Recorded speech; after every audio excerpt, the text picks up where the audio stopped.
It wasn't pretty, but it's a win, and that's all that matters for the Toronto Blue Jays as they win in extra innings. A walk-off single from Travis Shaw to make it a 5-4 victory in the 10th inning for the Toronto Blue Jays, and going from 2-6 in their last 8 games to getting the win in the home opener against the Miami Marlins there this evening after the day off yesterday. A much-needed victory for the Blue Jays today.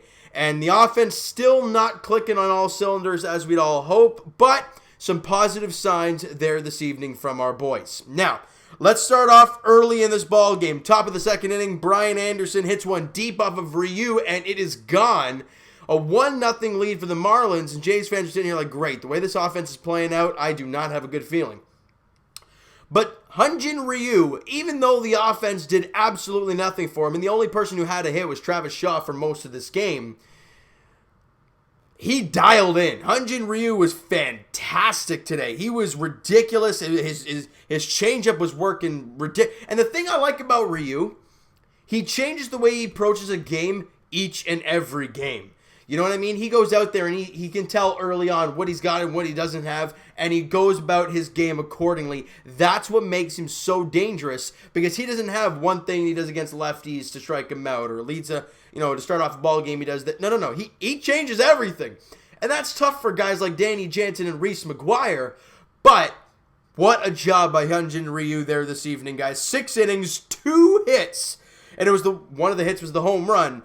1 run, obviously the solo shot, 2 walks, and 7 strikeouts. His ERA went from, 5.15, something along those lines. It's not even going to pop up there for me. It's not going to cooperate. It is really not going to cooperate for me right now. But no matter what, it was in the early 5s for Hyun-Jin Ryu, and after the ball game, 4.05, much better for him. And it's a matter of this, guys. You look back to his last 2 starts, total of 11 innings. He has now pitched 11 innings of 1-run ball, and he's looked fantastic. He's thrown a lot more strikes. He looks a lot more comfortable and confident out there with these guys, and just the way he pitched today, he looked stellar. And if this is the Hyun-Jin Ryu that we're going to be seeing most nights, back to back with him and Nate Pearson, hello, that looks pretty nice. So let's get to the offense now. Great job by Ryu, and he leaves the ball game in the top of the 6th in a you're losing 1-0. This is not where he wants to go in the loss column after doing what he did. Bottom of the 6th inning, Danny Jansen leads it off with a double, and we're like, okay, let's get something going now. A clutch hit would be great. Then Kevin Biggio hits the ball off the left field wall. Very close to a home run, but it bounces back in. Jansen had to hold up and make sure it goes off the wall, so he's at third. Second and third, nobody out for Bo Bichette. You gotta come through here, Bobo. And he does just that. He gets a fastball up in the zone, crushes it deep, and gone. A 3-run shot for Bo Bichette. Puts the Jays on top 3-1.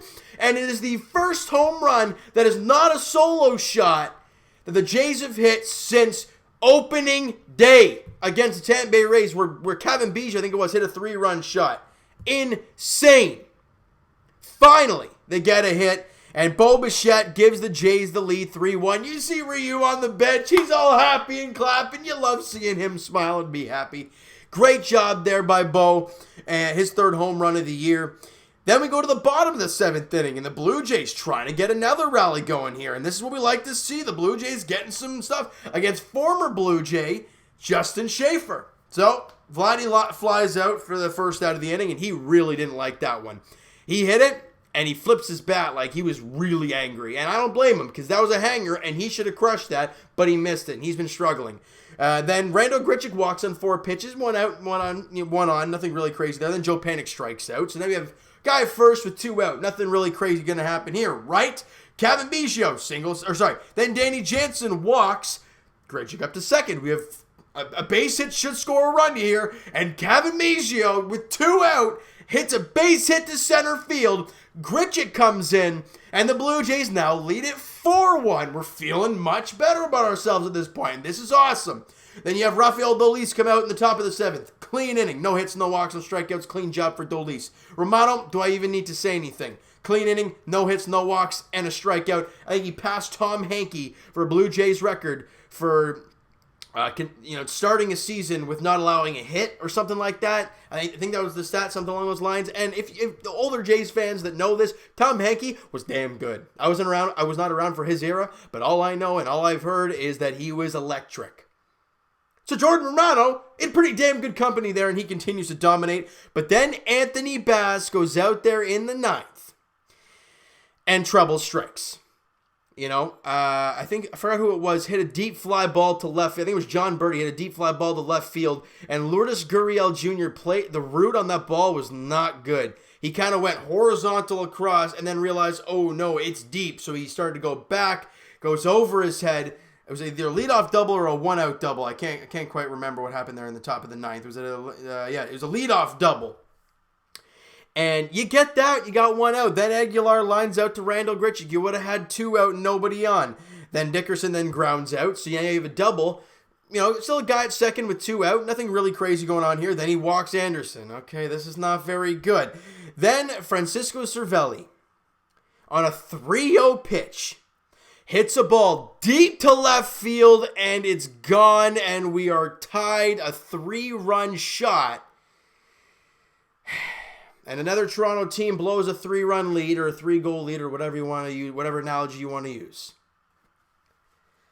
Not what you want to see. Then AJ Cole comes in and gets Brinson to fly out to Gurriel Jr. to end the inning. Then we go to the bottom of the ninth. Jays can't get anything going. Now we go to extras, and they start a guy at second with nobody out, and Logan Forsythe comes up and hits one deep to left field, and is it fair or foul? It's fair. Oh, no, it's fair. Blue Jays now are down. After having the 3-run lead, you blow it, and that's it. Hold on a second. You look at the replay. It's a foul ball. Not by much, but it's a foul ball. Forsythe's got to come back up to the plate. AJ Cole strikes him out. Oh, that's a big one. Then Alvarez fouls out to Gurriel. 2 down. They intentionally walked VR. Then on a wild pitch, both guys move up, second and third, 2 out. Then Birdie flies out to Gurriel to end the inning. The Blue Jays were that close to losing it, and they get a second win. We go to the bottom of the 10th inning. Anthony Alford pinch running for Joe Panik. He's at second base. Good stuff there. You have great speed there at second base. And then Danny Jansen comes up, the number 9 hitter. And I understand bunting is not really something you see a lot of nowadays, but when you can drop a nice bunt down, it is noticed by your coach and the fans. They realize what you have just done, and Danny Jansen drops down an absolute beauty. Not hard, just kind of dribbles it in front of home plate on the first base side, allowing Alford to move up to third base. Jansen gets thrown out, but now you have exactly what you want, a guy at third with 1 out. And then but now you think about it this way, people, right? This is where the things start playing in your mind. Kevin Biggio's now lefty. They have Stephen Tarpley, a lefty, on the mound. If Biggio strikes out or gets out and Alford doesn't come in, they're going to walk Bichette, have another lefty on not lefty and Travis Shaw. Holy smokes, this could all change so fast. But Kevin Biggio, being as patient as he is, and the umpire being as blind as he is, Kevin Biggio walks, because that ball 4 was a strike. I don't care what anybody says. You look at Pitch Tracker or whatever, the box on the screen, that was a strike. But he calls the ball 4, Biggio on to first.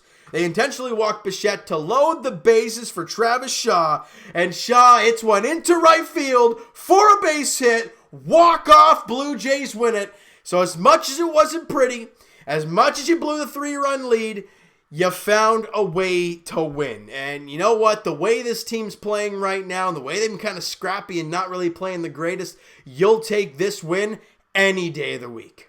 Now, yes, the walk-offs are usually more exciting than that. Well, first off, you usually have fans screaming their heads off. Second of all, you have players who can actually celebrate with each other instead of trying to air high-five everybody. So it's not really a celebration too much, but it's a win, and that is what matters. Blue Jays jump to 6-8 on the season. And then tomorrow is the finale of the mini 2-game set before another day off for the Blue Jays. That's why these 2 games are so important, because you have this rest.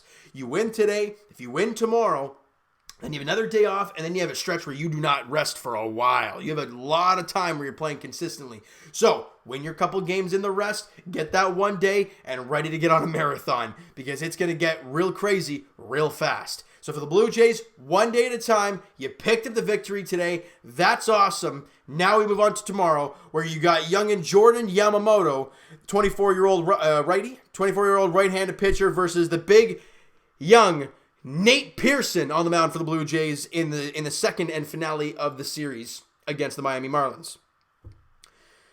You find a way to win that game, you're now 7-8. You're right there. Second place in the AL East. I don't know if Tampa played today or if they won today. Let me check there. They're beating Boston. So right now, they're going to win that. So they're going to be 10-8. We're right there. You have to be the top, top 16 teams or top 8 in the AL? Blue Jay fans, you might only have to be 500 to make the playoffs. Find a way to scrap out some games, win some games, no matter how greasy they are, like tonight.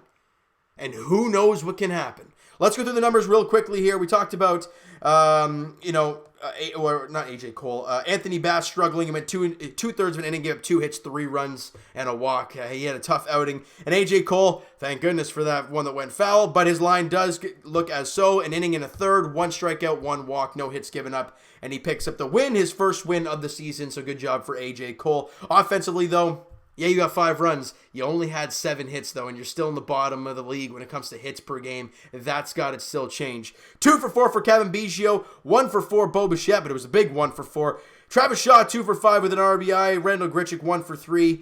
And Danny Jansen, 1 for 2 to start that big rally there in the 6th inning, for capping off with the Bo Bichette 3-run shot. So you got some big hits today. That's nice. But now you got to continue to gain that momentum into tomorrow's game against the Marlins. All right, so you know what, guys? That is going to do it for this one. If you enjoyed the video and enjoyed the game today, smack that like button to appreciate that. Hit the subscribe button if you guys have not already. Comment down below your thoughts on the game, your thoughts on the video. I want to get all your guys' takes on this game. What'd you like? What'd you not like from today's ball game? Do you want to keep, even with Anthony Bass blowing the save today, how do you feel? What's going on with the hair?